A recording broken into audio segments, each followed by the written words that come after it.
back again to another episode of the Limitless Podcast. Let's get that energy right. Like, the Limitless Podcast, all right? And share. I'm not feeling your energy right now. I don't care. I'm not. I don't even care. Look, I don't care. These people are tuned in. They watching us. We need to get that energy right. You keep your hat backwards from here on out. Then, Mr. Energy. Get that energy right. What's good, people? All right. I ain't even gonna waste time. Recap.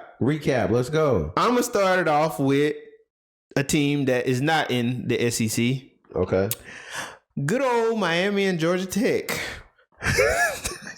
So I'm not gonna lie to you. I saw it on ESPN, right? You know the little. You didn't see how it. Okay, let me. Let me just paint how I saw it. Okay. So you know, like on ESPN, they have like the little turnstile thing at the bottom, and it says, NCAA top 25. Yeah, and I'm like, I see Georgia Tech beat Miami. Yeah, and it was like last second, 2 seconds left, thrown for a touchdown. So you're thinking like it was like a Hail Mary type shit. It was like that. Oh no! And then like when like at the end, like even after Pac-12 after dark is done. They have like the college football final. Yep. So I'm just watching it. I'm like recapping, looking at it. Okay. This would be an interesting game to talk about for the pod. Nope. It is interesting. This game would not be interesting to talk about. And then boom. Miami, Georgia Tech. I was like, okay, let's go. I get to see how this happened. And bro, when I tell you, I was like, why? There was this someone zoomed in on a player and he said, he was like, what are we doing? What the F are we doing? Yeah, he was crying on the bench. Bro, I was like, how do you not kneel in that situation? And they were undefeated. If I'm not mistaken. Yeah, they were undefeated. I don't care. Someone needs to lose their job for that. Yes. Absolutely. I get it. Mario Cristobal's like, that's my fault. But that's the second time he did that. He did that at Oregon. Bro, no, that makes it sound even worse. That happened at Oregon. Bro, you're going to sit here and tell me that there's like over, I don't know, there's over 100,000 people. There's 100,000 people. You see that big ass hundreds of thousands of millions of Jumbotron. Not hundreds of thousands of, I'm gonna use I kind of like that. There's hundreds of thousands of millions of dollars of equipment. Yeah. Headphones, jumbo screens, bro. You're gonna mics, sit here and tell me tablets. I bet you the refs were looking at him like, "What are you doing?" They just couldn't tell him, bro. You might want to take a knee. You might want game. And over. Bro, when I saw that they went for that run on was it fourth down? No, third down. Third down. Yes. And then you fumbled it. Yes. Because it was around, I think it was like 30-something, 40-something seconds left. All they had to do is take a knee and the clock would have ran out. Take a knee on third down. Play clock is back to 40 seconds. 40 seconds is more than what you have left in the actual game. You ain't even got to take the second knee. That's why everybody was like, all they had to do was take one knee and the clock was just going to run out. Bro. How do you So Alabama was introduced with that same situation when they were playing A&M this weekend. Yeah, he threw in Bill Rose. He was like, okay, I'm gonna waste time and I'm just gonna chunk it and let the time run out while the ball's in there. Yeah. There are so many other things that he could have done. If he wanted to hike the ball and just run like back a little bit and then run to the side and then just fall down on the ball, he could have did that. Because once you fall, you're down. You know, and this is honestly one of those situations where me as a player, I would have just been like, yo, we not doing that. That don't make no sense. Like, to bring that into perspective, that is what I taught. What was that? 2016 when the Falcons. Is your mic muted? No. Is it just have the red? Yeah, the red is for the red. Mine's not flicking. Mine's just solid. It's just the red. The red lets you know you're live. Okay, but you have when the Patriots beat. Sorry to bring this up for you, Falcons fans. When the Patriots beat the Falcons, And it was like, oh, they got soft with the play coverage. They got soft with the running, and they got soft with, trying to go for the jugular. That is where you, Matt Ryan, as a multi-million-dollar leader, take it upon yourself to go tell the OC and the head coach to go sit their ass down. So I got this because y'all being dumb. We're trying to win. That's the same situation where the quarterback for Miami, or even the running back, whomever, should have been like, Coach, what are we doing? Or be like, oh, okay, Coach, cool. I got you. Okay. Get in the huddle. We're not doing victory formation. We're not doing victory formation. We're not doing that bull. Bruh, that don't make because bro, you make sense. The highest level, disregard, because we talking way more about college than we do the NFL. Yeah. So for us on our podcast, it is the highest level of football that we mainly talk about. Yeah. You are in a Pac-5. Pac-5. ACC. You are in the top ACC, Power 5 school, the U. Y'all undefeated, bruh, playing against y'all rival. I think it was at home. It was at home. You got so many people around you. How do you fumble that? Bruh. You are getting paid, and me and you love to go back to this.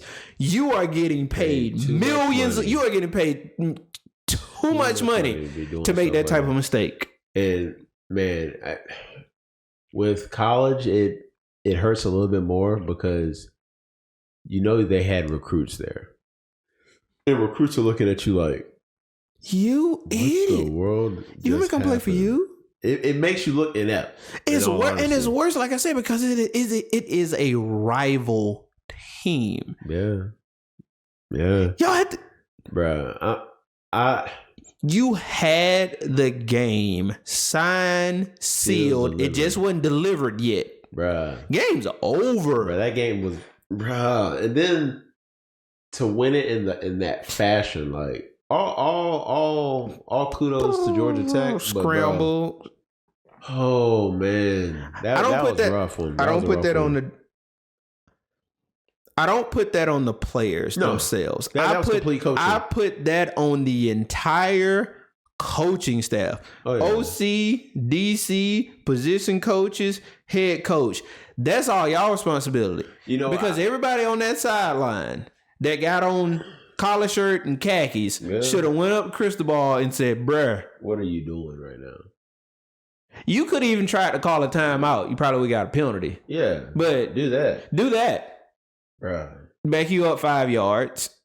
And I was like, oh, snap, my bad. Take a knee. And now we got our composure back. Take a knee. Bro, that hurt. That is single-handedly in our generation. Because like I say, he did something similar like that happened at Oregon. But we're in our early 30s. That is the dumbest play call in the history of football. Second, that's first. Second is what we were talking about pre-production.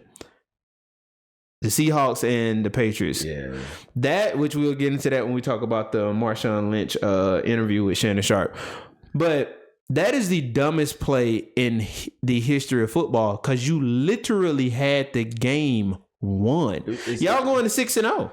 Bro, it's wild. You can't make it up. Like that's some stuff that will only happen in Madden. Yes. You go for a run, 3rd and 1, and you fumble the ball. Yes. In which case, like I said, it was only like 20-something seconds left. Bruh. And look, Georgia Tech handled business, jumped on the opportunity, and did what they were supposed to do. And took that dub. So, look, the better team won. Yeah, clearly. The better coaching staff won. The better coach team won. And I'm gonna say this, and then we can start the SEC recap. I guarantee you those Georgia Tech players is like, they really about to do this? Like, bro, can you imagine? You know how it used to be like when you got back on the bus after winning the game? Can you imagine the conversations that them boys had? You know what? That Miami team, I would be on some stuff like, players, y'all can talk. coaches, y'all shut up. Y'all shut up. Because clearly y'all don't know. Ride the bus. Clearly y'all don't know what y'all doing at this point. Y'all don't know what y'all doing. I need all of y'all to shut it. Man. but before we go to that game, or before we go to SEC, there's 2 games I wanted to talk about. Oh, okay. I was kind of trying to debate on it. I was actually kind of shocked on both of them. Okay. So the first one was Colorado, Arizona State. Okay. Did you get a chance to watch? Yeah, I watched that one. It wasn't. I had to go find it on YouTube to watch it, and then watch. So I'm not gonna lie to you. I was highly disappointed in Colorado. Oh, absolutely. Like, and if you remember, they were flat. They were super flat. Oh yeah. Well, we're talking about Colorado in the preseason, or even after their game with TCU. I was confident that they were going to beat Arizona State. I was like, okay. Yeah, I thought it was going to put like up 40, 50 points, to be honest with you. And I'm like, dude, like, okay, you have no run game. Everybody knows that you have to pass. And even though everybody knows you have to pass, you still accomplish it. Yeah, you still handle business. And bro, I was just like, I mean, Dion said it best. He was like, "I'm glad for the win, but we played like hot garbage." Yeah, he was sick. He's sick of the mediocrity. As he puts it. We keep coming out slow, and then second half something happens, and then it's like, oh, we got a game. Shedeur has to go into Brady mode and drive it. And I was disappointed. I was disappointed in it for the sole purpose of Scatterboo. That Arizona State running back. Yeah, I was disappointed because they came out flat. Very much like so. Not like regular flat, like dead flat. It was honestly on some stuff where it seemed that they were like, they came onto the field with the preconceived notion that the game's already won. And I think for some of those players on that team, they understand that even though they're at Colorado, even though they're in the Pac-12, some of them understand that there is a constant target on their back 24/7 just because of the publicity that's being brought to Colorado. Oh, yeah. And some of them, I feel like, don't understand that. They don't understand that every team that you play, I don't care if the team is 0-50. Yeah. Every team that you play, you're going to get their best. They're going to get their best. Like, they are going to, those teams, the teams that they're probably going to play for the remaining of the season, those guys are going to be watching film on y'all like crazy. They probably even going back and watching Jackson State film. Bro, I'm telling you, because this year I've been more watching college football as a whole and not just SEC. Yeah. And bro, if Colorado doesn't figure it out quick, they'll be bowl eligible. Yeah, they'll get bowl eligible, but they're not going to have the record that they want to have. Though Oregon State is not coming to play. No, Washington State not coming to play. UCLA not coming to play. Arizona.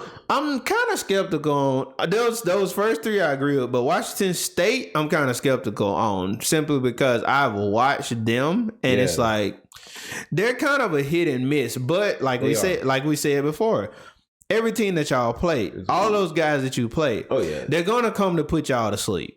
They're not coming to play. It's not like you're just going to play.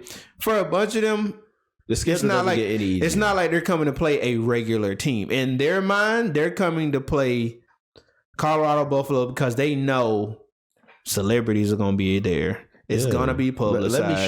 Let me show out. It's almost like when you was in high school and you knew a big recruiter was coming. You was like, I got to really show out. I know you're not coming here to see me, but let me show out. Let me show out. And some of them probably understand that. Some of them don't. That may be part of coaching, but I feel like as a whole, I'm pretty sure the coaches have probably explained this to them. It's just on them at this point. Like, you can't come out flat like that. Yeah. I know y'all, 1 year team put together and this, that, and the third. It's at that time it was 5 games. We 5 games into the week. We 5 games into the season. We halfway through the season, man. Suck it up. If you ain't got it now, then ain't much coaching going to do for you. Yeah, and so that Same way that I feel about Georgia. They finally showed up, but we'll get into that when we talk about the SEC. What was the other game? Other game, and I didn't finish watching this game because I got so tired. USC versus Arizona. Bro. I'm going to say this. Now, Mikey, I know you're a USC diehard. You're a USC stan, bro. Go ahead and I was fully convinced that y'all were about to lose that game because Caleb Williams only passed for 92 yards in the first half. I was like, if a few things happened to change, they would have lost their game. I'm gonna say this, and I'm gonna put on my Oracle hat.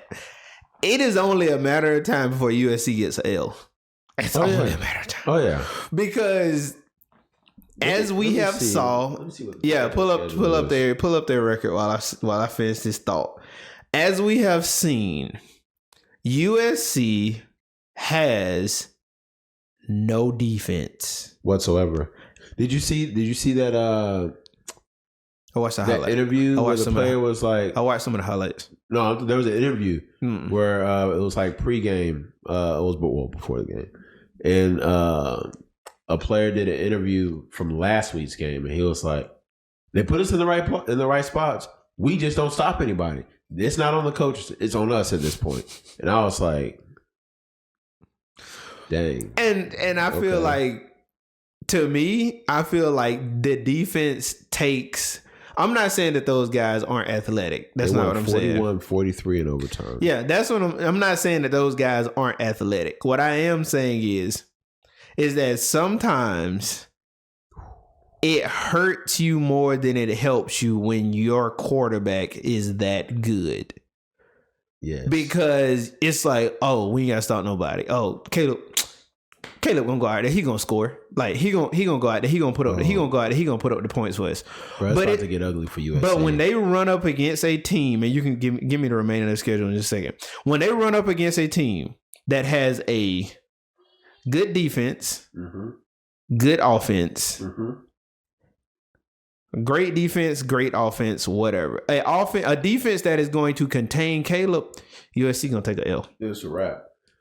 So who they got for the remainder? They have Notre Dame, which I think Notre Dame will beat them. Notre Dame very well. Let me not say Notre Dame. I think because Notre Dame lost to Louisville this past weekend, and it wasn't like by a little bit. It was. I didn't watch that one. I know they say they lost, but I didn't watch that one. Then they got Utah. Then they got Cal. I ain't watched Cal. I hadn't watched Cal. I haven't watched Cal play either. I would watch Utah, but I hadn't watched Cal. They have Washington. L. Then Oregon. L. Then UCLA. UCLA, they probably gonna win. But that's a rivalry game. That's gonna get crazy. That Washington game, and that Oregon game. Oh, that's an L. And it's at Oregon. Washington's at home. Because as we've seen, Oregon has a defense. Washington has a defense and a ridiculous offense. Well, you know what? I don't even know. I can't truly say that Washington has a defense. I think they have enough of a defense. Yeah, that's what I mean by it. Not like a diehard defense, but they have enough of a defense to contain Caleb Williams. Oh, yeah. But that offense, though? That offense is scary. Looking at all of the college quarterbacks, there is not another, and this includes Caleb Williams, who's may very well win the Heisman again this year. Maybe.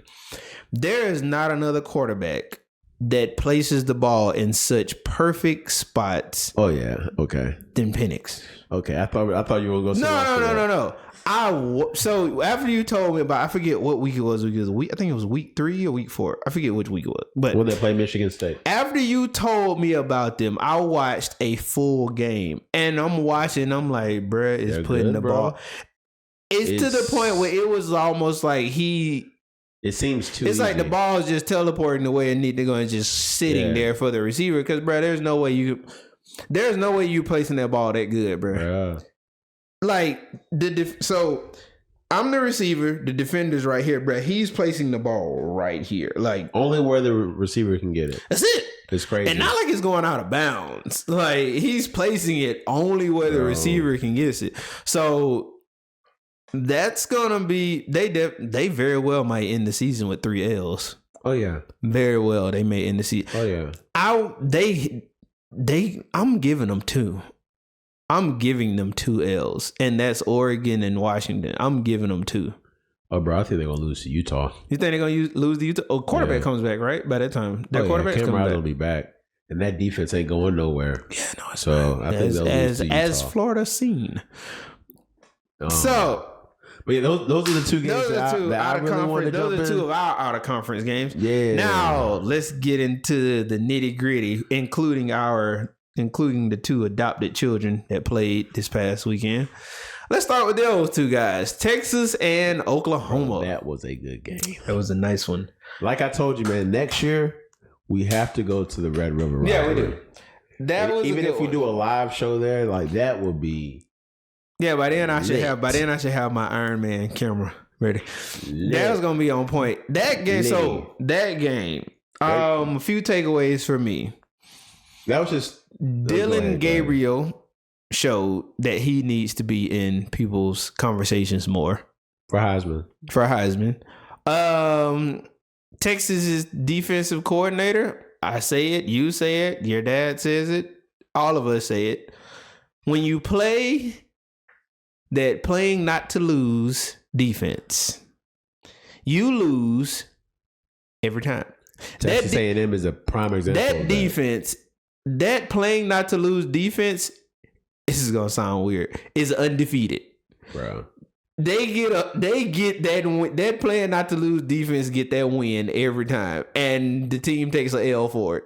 Bro. That defense solves, unless it is a true Hail Mary type situation, that defense solves nothing. Like, bro, take it out of the playbook, throw it away, burn it, pour acid on it, do whatever you need to do. If Texas would have kept playing their regular defense, they would have won that game. Bro, it was wild because that was like one of the first games where I was like, you're getting just as much offense as you are getting defense. Yes. And dude, like, and both teams came to play. It wasn't a super high scoring game. Both teams came to play. Oh man, Oklahoma played with that chip on their shoulder. Like, yeah.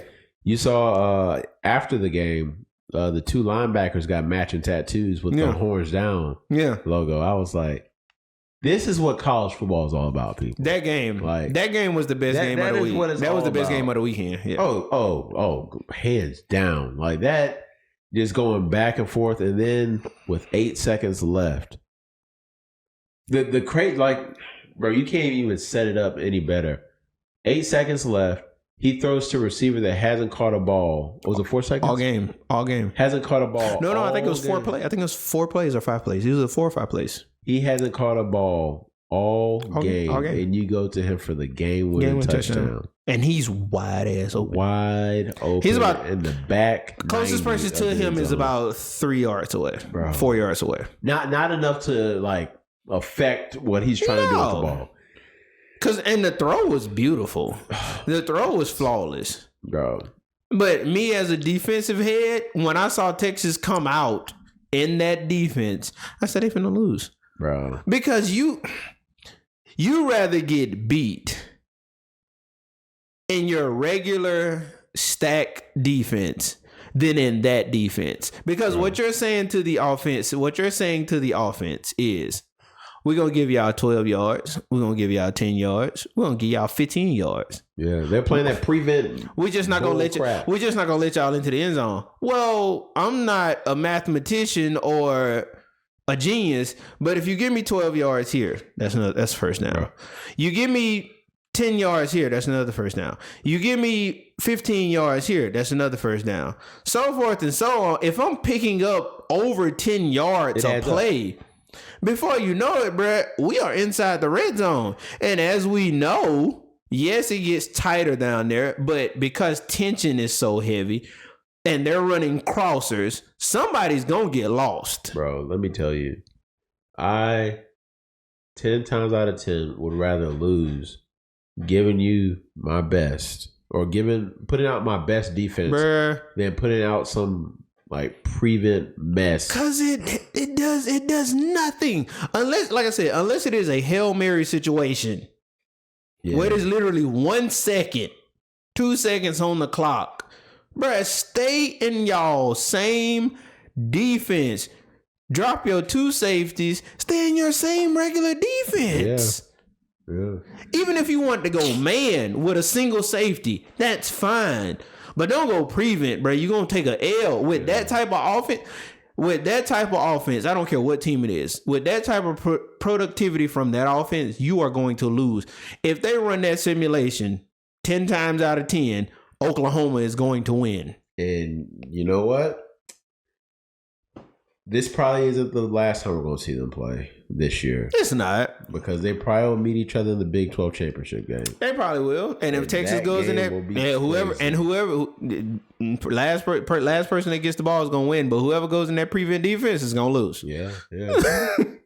All right, next game. What happened with your Tigers? Let's discuss those guys. First of all, we got the win. Let's discuss those. Let's go ahead and just lay that out there. We won 49-39, all right? Winning ugly is still a win. Look, hey. First of all, our defense got stops where it mattered. All right? We got 2 interceptions off a quarterback who hasn't thrown an interception all year. Mm-hmm. And we took one of them back for a pick 6. So I don't want to hear none of that. Mm-hmm. All right? Okay. But let's discuss the defense throughout the course of the game. Yeah. First half, we were abysmal. All right. We're going to keep it a bit. Yeah, go ahead. It was 22-7. Yeah. Going into half. Yeah. And that interception, I like to believe, was the turning point. I think it was the team. I think it was a matter of the team that y'all was playing. That's what made it look bad. What do you mean a matter of the team that we were playing? Let the people know who y'all was playing. We played Mizzou. Mizzou was 5-0 this year. Yeah. Yeah. But it was Mizzou. Wait up now. We're not about to do that because y'all almost lost to Mizzou last year. I know we did, and I hated it. So, what are we talking about? But my point is, so it's the caliber in which. What did we say last week? LSU. What did we say last week? Georgia. What did we say last week? Refresh my memory. What did we say last week? Any given week. You can't lose. A team can lose in SEC. And you said we don't count Vanderbilt, so that means we don't. Everybody else. Name somebody that count Vanderbilt. Name. I'm not saying that we do. Okay. But I'm saying that means everybody else gets counted. Is a worthwhile opponent. But that's from the outside looking in. We can do this type of critiquing because we are inside the SEC. All I'm saying is that Mizzou, they are performing better than anybody. Okay, but your top tier teams, every analyst, they're not top tier. No, I'm not saying that they are. Your top tier SEC teams are who? Georgia, Alabama, LSU. That's it. We can make the argument for Ole Miss. But that's my point. When you look at it like that, when you look at Alabama, LSU, and Georgia, and then you look at the rest of the SEC, even like last year when Georgia almost lost to Mizzou, they was about to write Georgia off. I had no issues with that because it's the caliber, it's the pedestal in which we hold those 3 teams at. That's why I say it. That's why I make the statement that it was uglier than. People put more into it than what they should have because it was like, oh, it's Missouri. But yes, in any given week, you can lose against any SEC team. Yes, Missouri is playing good, really good this year. Out of their minds right now. Yeah. And, but. You know, it's because I'm talking and we still got to play them. But we, I was going to mention that, but y'all say, yeah, we still got to play them. I saw, so our defense, I feel like that interception was a turning point. Mm-hmm. And we came out as a different defense in the second half. They only scored 17 points, which was that was good. Like only giving up 17 in 2 quarters is good. Yeah, and the way they gave it up was good. And bro, I think we're starting to kind of figure it out on our D line because we have a smooth rotation. You can see with that rotation, bringing in fresh bodies, we're able to get more sacks. We're able to get more pressures, hurries. Y'all are leaving Perkins alone. Yeah. Let that man play. Yeah. Because at one point, y'all was doing what we always talk about. We were doing too much. We overcomplicated y'all trying to, y'all were legitimately out coaching yourselves. Yeah, we overcomplicated the game. It's like, bro, just let him play. But, bro, all right, so I'm going to leave defense alone. Okay.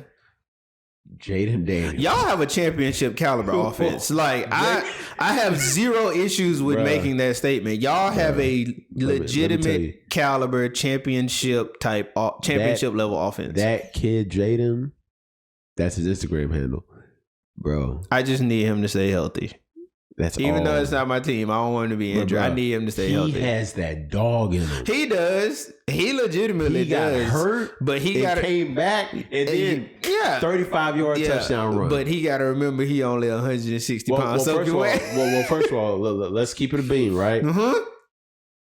Okay. When he got hurt, what happened was he was 3 yards in the end zone. No, I'm not saying that it was. I'm not saying that he was out there, doing his thing. I'm just saying in general. Oh yeah, I'm just saying. But this game, he wasn't wilding out. This game, he wasn't wilding out. And but bro, he has that dog in him, and it be cracking me up. In my personal opinion, bro constantly be smiling. In my personal opinion, he is your Heisman front runner right now. Really? He's better than Caleb Williams this year. Bro, you all right. Give me a second. I'm gonna just list off. I'm not disagreeing with you. I'm just trying to think. Wait up. I'm a just give off these stats real quick. All right. So let's see. I would say him.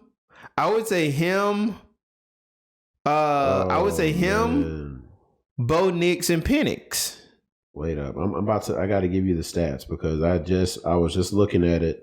Yeah, you pull my mind. You pull the stats. So of course he's gonna naturally probably be he's probably gonna naturally be the front runner, partly because he is in the SEC. It is LSU.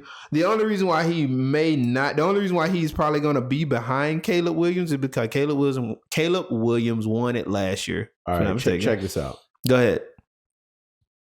All right, so first of all, he was 15 of 21, 259 yards passing. Okay. 130 yards rushing. Okay. And 4 TDs. Okay. He, golly. Because I was looking at all when you're comparing him to all other quarterbacks, right? Across the league, yeah. Across the country. Mm-hmm. He ranks in the top 1 or top 3 in all categories. Okay. And looking at the competition that he has played, he's played all this week 6. Out of the 5 games they've played, mm-hmm. they played top 25 talent 4 out of 5. 4 out of 5. I'll give Caleb Williams has not. Michael Penix has not. Yeah. Shedeur Sanders has not. Yeah. Bro. But the only reason people aren't jumping on the train is because LSU's defense has not been as good. And LSU is not undefeated. And that's the only 2 reasons. But the argument I have for that, they did say this crap when Caleb Williams won the Heisman. Because if you look at it, well, they lost 2 games, right? They lost 2 games. Yeah, because they lost to Utah in the bowl game. Yeah, they lost in the Pac-12 championship game. If you look at it, LSU this year is a mirror image of USC last year. You had a stellar offense, no defense. True. But yet Caleb Williams had all this hype. JD5 has all the hype, has played more stout competition. He's my Heisman front runner. I would give him the Heisman off of if the season were to end right now, he should win the Heisman. He has the numbers. The the one extra step that he has above the other guys is the competition that he has played. Yeah. And how productive he has been against said competition. If he carries this through the remainder of the season, I don't see why he wouldn't. I don't see why he wouldn't win the Heisman. If he carries this out through the remainder of the season, the only reason why he wouldn't win the Heisman is because they just want to give it to Caleb Williams. Here it is. All right, so Jaden Daniels, 2,391 total yards. That's first. Okay. 1,969 passing yards. That's third.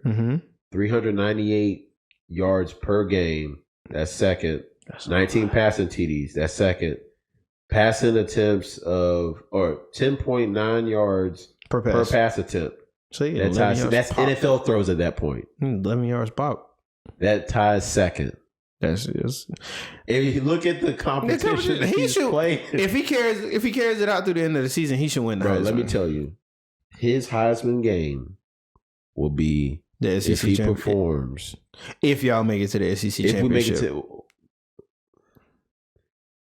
he has two opportunities, or really one opportunity. But in my mind, his Heisman game will be when they go to Tuscaloosa and play Alabama. If he shows his ass, that's gonna seal it. That's gonna seal it for him. That's gonna seal it for him.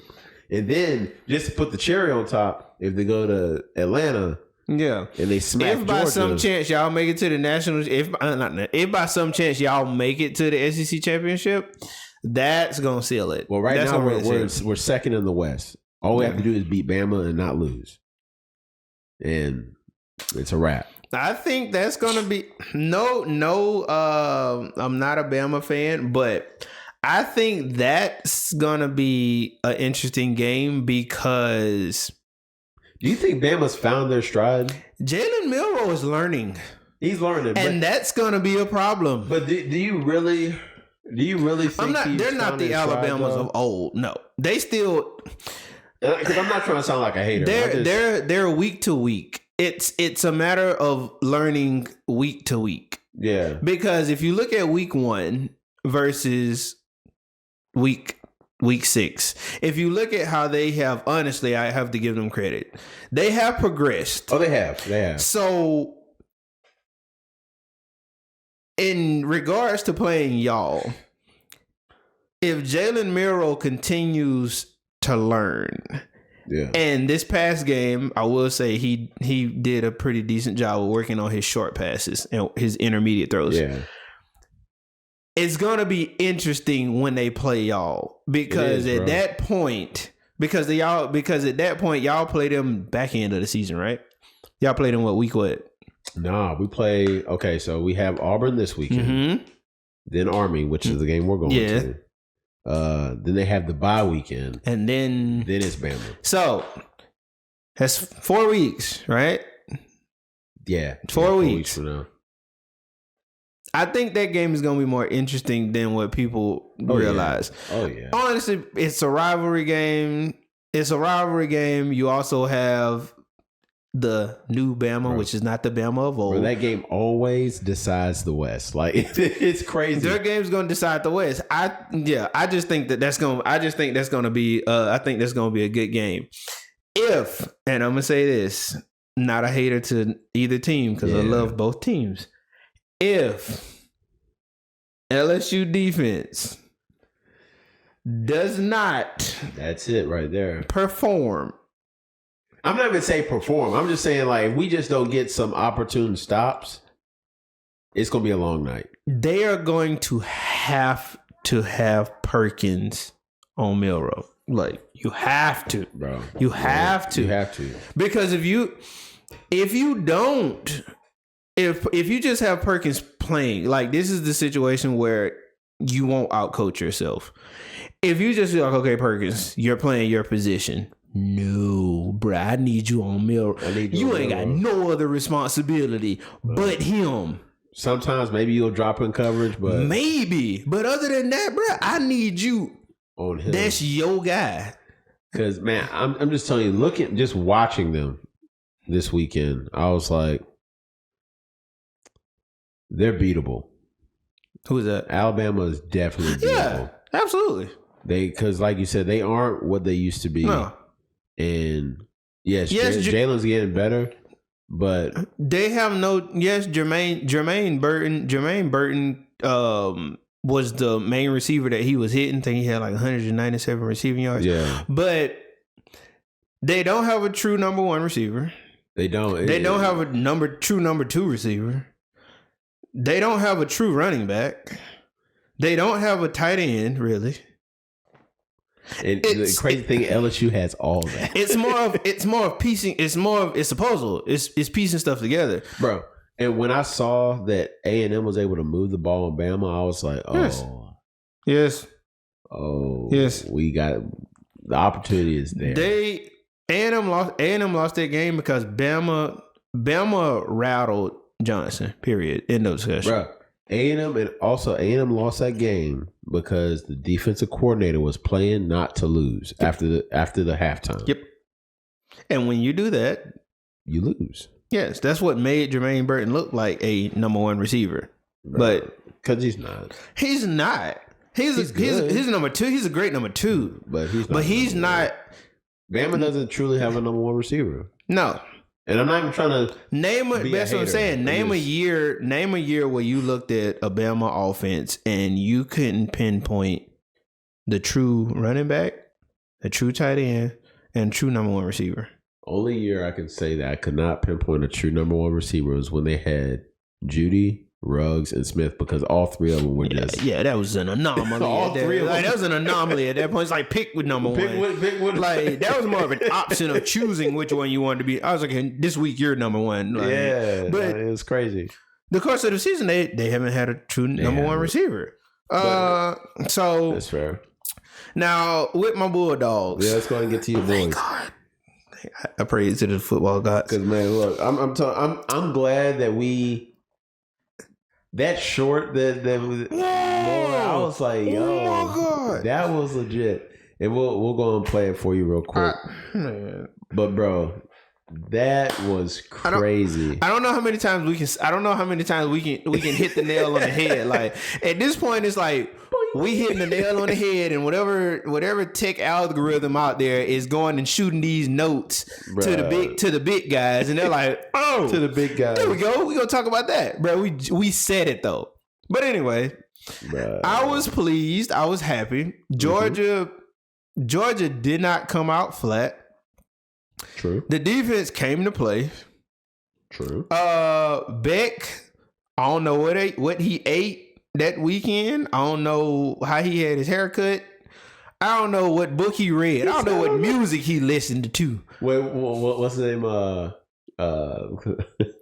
Stequavius. Stequavius? No, that's Stequavius. The spirit of Stequavius just came into his body. Yeah, like, I don't know what it was, but bruh played awesome.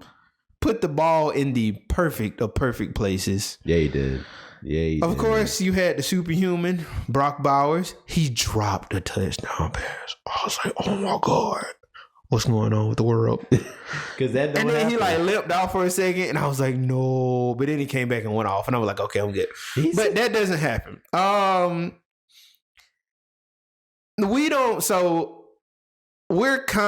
We're similar to y'all in the regards of, do we have a championship caliber offense?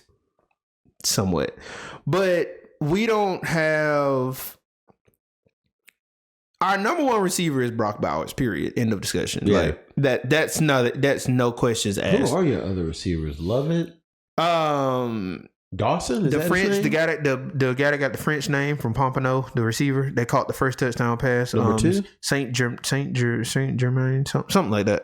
And then we got Ra, who caught that amazing touchdown pass. Yes. So we don't have we have a true number one receiver, Brock. But the rest of our receiving unit, and then we got Lad McConkey, which I was surprised they're saving him. Okay, because I'm like, I can't. They saving. Why are they not? They are saving, bruh. I don't care what the back end of the season. But you're starting to run into those games where So let me just look at your schedule. So I think they're saving him, And by doing so, you're allowing the other 3 receivers to now step up. By doing that, they're getting full game time. They're getting full run game momentum going into the back end of the season. This week is horrible. Yeah, we got Vanderbilt. We got Vanderbilt. Whatever. We got Vanderbilt. That's annoying to watch. We got Vanderbilt. Oh, wow. I didn't realize this was y'all schedule. Y'all got Vanderbilt next, then Florida, then Missouri, then Ole Miss. Yep. Then Tennessee, and then Georgia Tech. Now you see why we saving Lamp McConkey. That back end of the season is gonna be that's gonna be an interesting back end of the season. But yeah, so by saving him, you allow the rest of the receivers to come on in, which I saw that this game, 3 other receivers were on point, and not just like on point catching balls like right in their stomach. I mean like on point going up. Yeah, high point in the ball. Yeah, high point in the ball, breakaway speed. I'm loving it. Milton running the ball, came back. He's running the ball good. I think this was a great win, and this is just lost my train of thought. For Carson Beck, I think it gave him the comfort that he needed. It gave him the motivation that he needed. Confidence. That be like, okay, I can do this. And then the defense, looking at the previous week, you saw Kentucky run. Your defense is your defense. Yeah, you saw Kentucky do ridiculous. Now, is it the defense of the previous 2 years? No. But to be able to come in there and to be able to stop 260 something yard running back that from the previous 208, 280, something like that. Yeah, to be able to stop that and then Kentucky only put up 13 points. Bro, I'm gonna tell you, you get nothing out of me other than hand claps. I could tell that the game was not going to be as competitive because it seemed like Kentucky was just being overly aggressive. Oh, yeah. You think there's a thing about being aggressive, but then overly aggressive where you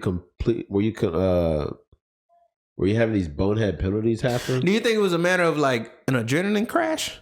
Like they were? No, I think it was more of like trying to scare somebody. The coaches build Georgia up bigger in the players' head in their hearts. What they are. Yeah, a few of those penalties was legitimately like dumb. You need to go out there and hit him in the mouth. The one penalty I honestly thought the guy was going to get thrown out of the game was when he blindsided the Georgia lineman, and then he fell on him. But the way he fell on him, his elbow went right into his back. Which and I'm like, bro, what are we doing? That play's dead. Like, it's like it gets to the point where it's like, okay, I get being competitive, but now it's like you're on the verge of like being dirty. You costed your guys 15, and so I legitimately thought he was going to get thrown out of the game. He didn't. Whatever. But no, 15 yards. But at that point, like because Kentucky had started to move the ball a little bit. And then you ruined that. Like, bro, people who don't play sports, I feel like they don't understand when we talk about how big momentum is, man. How momentum changes, how momentum legitimately can change throughout the course of the game. That play killed Kentucky's momentum. Bro, and then you come back, I think it was that same series, or you come back a series or two later. False start or something, and then you have false start, and then a series or 2 later, you have another dumb penalty. But that kills your momentum. You keep shooting yourself in the foot, and you're not doing anything but giving the opposing team more fuel because I want to play like this. Okay, now we're about to shut y'all down. They made that mistake. Give the ball back to Georgia, touchdown. Make a mistake, get the ball back to Georgia. Touchdown. So no, I ain't gonna dwell on it too much. We handled business. Y'all did what y'all were supposed to do. We did what we were supposed to do. We handled business. We showed why we are the defending, national champions, trying to go for a three-peat. Praise God. I won't say that y'all showed why y'all are the defending national champions. I'll say that y'all showed that we showed it. Y'all have the opportunity. We showed it. No. We showed that we got the opportunity to keep going. Yeah, y'all have the opportunity to go. Because I'm telling you, before this, I just want you to know that if Georgia wins national championship again, you're going to hear about this until next season starts. But I'm just saying, you have to agree with me on this one. Well, if you want to. But before this, Georgia was not looking like... Oh no! Before this, I was skeptical. Before this, I was like, "You're about to call for Carson Beck's head." Like, no. Before this, I'm like, "Please don't let us be Clemson." Like, please, God, like, don't let us turn into Clemson. Bro. Clemson, I completely fell off the map. But anyway, now Clemson going crazy about beating Wake Forest. So get out my face with that. But I'm glad. LSU, I'm glad to see them where they're at right Georgia. now. It was shoot. I lost my train of thought again. It was one other SEC game that I was A&M. No, not A&M, Alabama. Who was it? Was it Ole Miss? Ole Miss played Arkansas this weekend. Ole Miss played Arkansas, bruh. I'm gonna say this. That was a good game. That was a good game, but I'm gonna say this, bruh. I don't know what Arkansas got going on over there. I really don't. Bro. Arkansas, and I love watching I love watching the white dude who do the SEC roll call on YouTube. I follow his channel. Bruh, he be like you talking about the guy that does like the SEC shorts? Mm-hmm. Yeah, they're funny. Bruh, he be cracking me up when he be portraying two teams. He be portraying Arkansas and he portrays South Carolina so good. And they both just be like, we don't know what's going on. It's like bruh, Arkansas should not. Arkansas seem like they let you down. Like, it's like, oh snap, they back. And then it's like, wait, what happened? You know, I just feel like Arkansas is always dealt like a bad hand. Yeah, bro. They are honestly, and I'm not even trying to be funny. I promise you I'm not trying to be funny. They are honestly that team that's like, you know, that friend that you just feel bad for? Mm-hmm. You let them still hang with you? But you just feel like, so bro, I feel bad for you. Like you have no idea what's going on in the world. Everybody likes you. Mm-hmm. But you just get dealt such a shitty hand. And it's like, all I can sit here and do is watch you go through it. And it's like, because there's nothing I can do about it. Because they get so close and then something happens. They almost beat LSU. Something happens. And I think that's why I'm like, what's going on with Arkansas? Because I'm glad y'all won that game, but I'm like, they almost beat LSU. Right. So I'm like, oh snap, Arkansas is actually about to start putting heads to bed. And then it's like, bro, and I'm telling you, when Arkansas finally gets it all together, Arkansas will be a scary team. But I also think it takes a special coach to be at Arkansas. Why do you say that? Because it's Arkansas? Because it's hard at Arkansas, man. Like, I know some people are probably calling for Sam Pittman's head, but I think Sam Pittman's the best y'all can do. I think for Arkansas, it sucks for them because are they held in semi-high regard? Yes. But they're always middle of the pack. But SEC West. But for Arkansas, they're pulling from the same pool that Alabama, LSU, Ole Miss. Bro, like, they're pulling from that same pool, and it's like, and it's not getting better because now you got Texas A&M. You're about to add Texas. You're about to add Oklahoma. And the sucky part for that is that when you look at it, like before those guys, when you look at LSU, Alabama, and Ole Miss, it's like, okay, I can go to LSU. Ridiculous defense, really good offense. Okay, I can go to Alabama. I'm probably gonna win a national championship. Yep. I can go to Ole Miss. Sucky defense, but Lane Kiffin is there. He's a ridiculous offensive mind. Yep. I'm gonna go there. I get my stats up, and then it's like Arkansas is like, we're good on both of those, and it's like, but do I just want to be good or do I want to go somewhere? It's a bad hand, bro. It's like Arkansas. I'm gonna play all the good teams in the SEC. Yeah, and that's what you get. That's what you get. I can say I went. I can say I play for the SEC, and bruh, it's like it's just rough, man. Because Arkansas is like always that team that is like, and I'm not. They're not top tier, But they're like, they're scratching at the door, bro, and they can never gonna get the door open. They're just scratching at it. But I got love for Arkansas. I legitimately be like pulling for them to win when I be watching them. I'm like, I want to see them win, except for when they play LSU. Yeah, I'm like, I want them to win just so I can, because I've watched them for so many years, and it's like, well, because they lost LSU. Well, shoot, they lost to LSU, A&M, Ole Miss. That's their 3 losses. Or did they lose to somebody else? They lost to somebody else. They lost to BYU.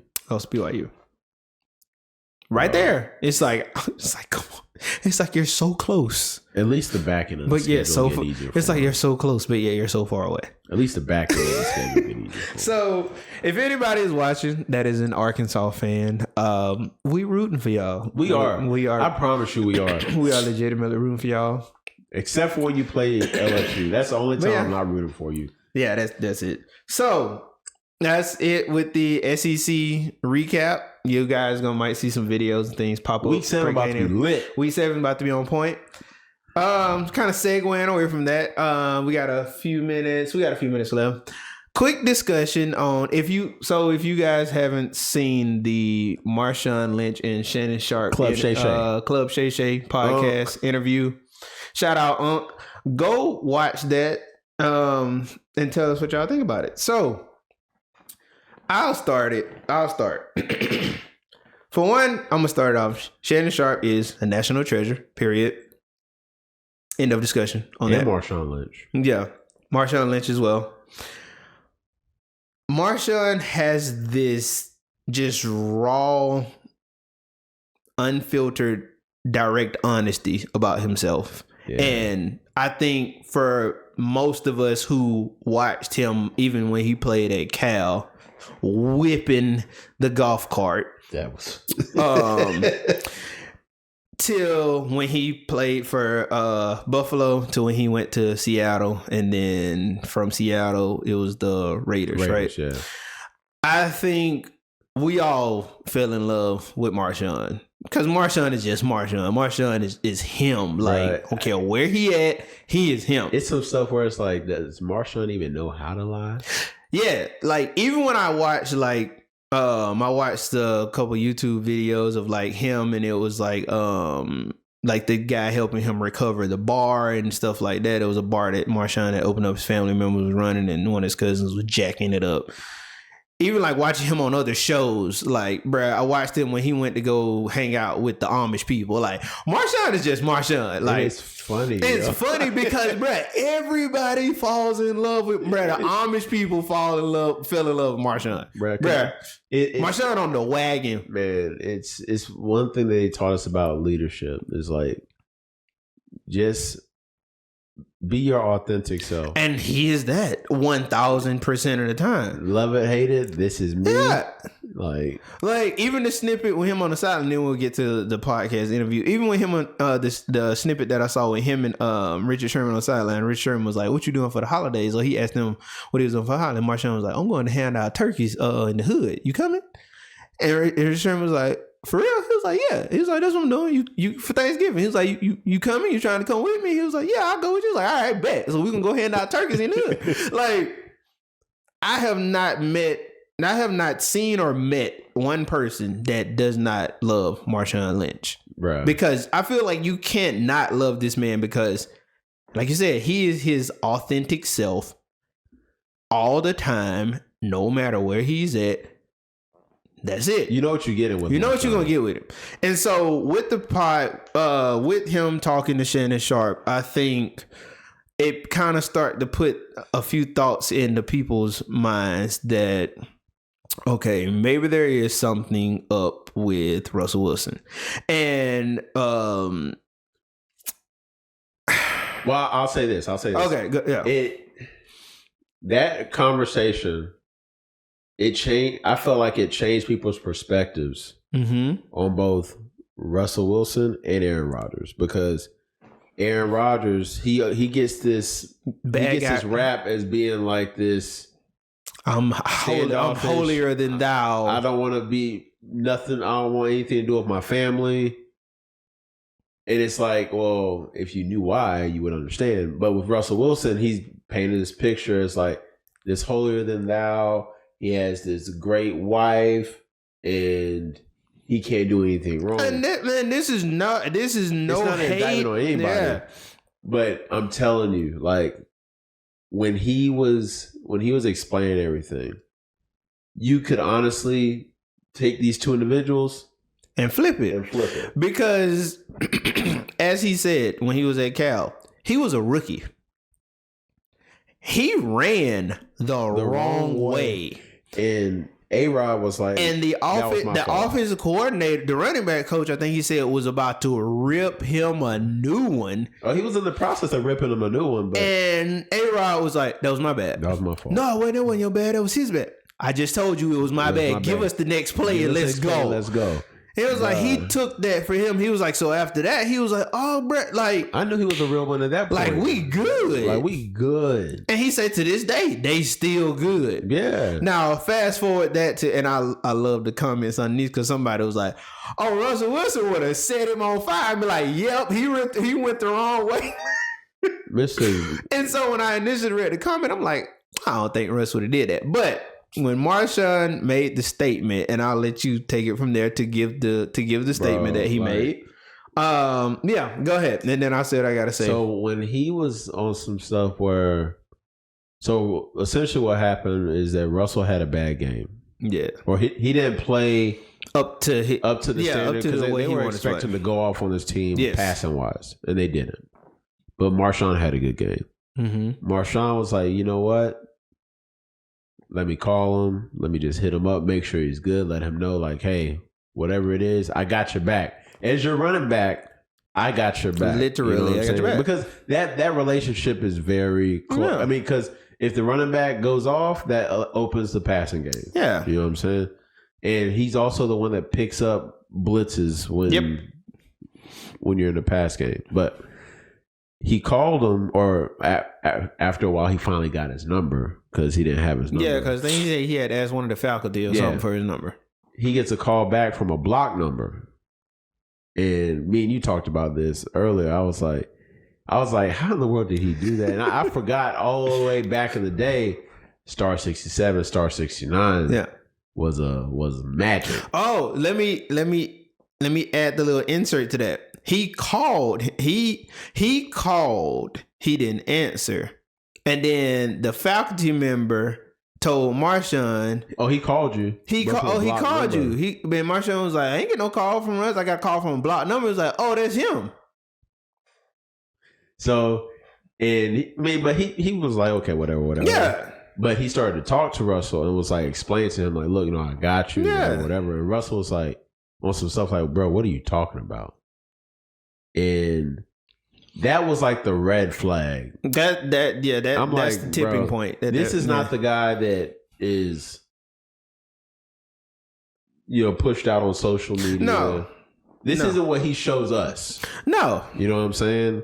And I was like, it was one thing when other guys were saying, like Richard Sherman said what he said about Russ, or why they kind of fell out with Russ.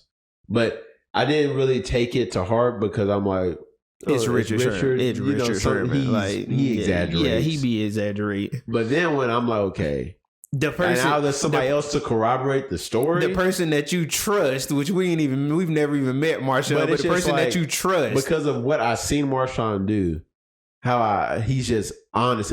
Super Bowl, I'm here so I don't get fined. And you can't name. There's not one professional athlete that has said anything negative about Marshawn. And that's saying something because Marshawn has been in the league for years before he retired. In my opinion, that's the most damning thing, is that the person that he doesn't really have anything bad to say about anybody. No.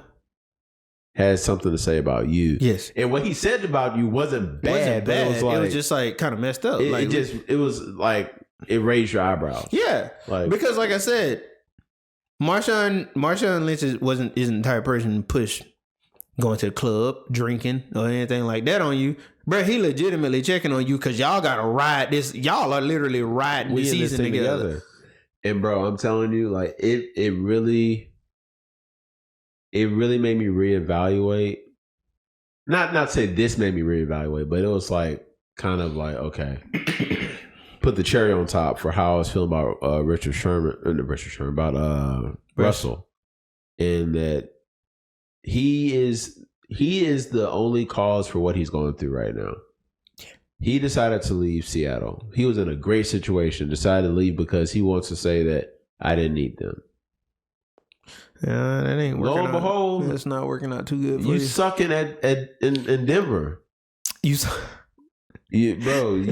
talking about Broncos in Denver. Did you see what I think it was Judy, what he sent Tua after Miami put up all the points? 70? No. He was like, bro, don't call me for a week. Like, don't call me we not friends. We're not friends this week, bro. Don't call me for, y'all put up 70 on our dome. But that was that, like you said, that kind of flipped the script for Aaron Rodgers and Russ, for us that follow these things along, because the added to that is what Aaron Rodgers told Jordan Love after Jordan Love beat the Bears. What Aaron Rodgers told, what did he tell him? He texted him and said, "Thanks for keeping the ownership in Green Bay." After they beat Chicago. Okay. So and then he like was talking to Sauce Gardner, say that he like was mentoring him while he was there, and the receiver Garrett Wilson, that's in the Jets too. Yeah. They was like, he's great. Like he gets a bad rap in the media because he doesn't want to talk to y'all. Bruh, and for a while, Marshall got that same thing. Yeah. Like, bruh, it's at the point where I'm just here so I don't get fined. I'm just here so I don't get fined. Well, you have to say something. I'm just here so I don't get fined. You ain't got to. I'm not telling you. I said something. We gotta do what we gotta do. But yeah, we just wanted to talk about that little snippet. Tell us what y'all think about it in the comments. We are approaching week 7 of college football. And look, we're going to say this because we say it all the time, even though it's week 7, even though this is episode 21 of the Limitless Podcast. Like, comment, subscribe. That was almost like you had it on like a teleprompter and they started moving fast. She was like... That just hit me. Like, comment, subscribe. Week 7, we are getting ready. We are excited. What's up? Before we go, because I don't know when I'll be able to get this in, but on a more serious note, if you are keeping up with what is currently going on a global scale, right? Yes, there is the. I think it's fair to call it a war. Pray for on both sides. There are innocent people that are losing their lives. People that even want this are losing their lives. And more so, you are going to have children that are going to remember this. They're going to go through probably, pretty sure, PTSD. So regardless of whatever you're doing, regardless of whatever your religion, beliefs, pray to whomever you pray to and say a short prayer for the innocents that are losing their lives, that have lost their lives, and even more so, pray for the children that are having to deal with this Israeli and Hamas. Like you said, safe to say it is a war. So please do that. For any of you guys that have family over there, for any of you that are that's your group, that's your family, like, our prayers are with y'all, because no innocence, no kid, nobody deserves to go through what we are seeing on social media right now. And it's even worse because it is circulating. Videos and stuff is circulating on social media. No matter the filters you put up, kids that have phones, they've seen it. It's just a rough thing right now. So say a prayer for the innocents, and it's crazy. Yeah, and with that, we are out. Deuces, y'all.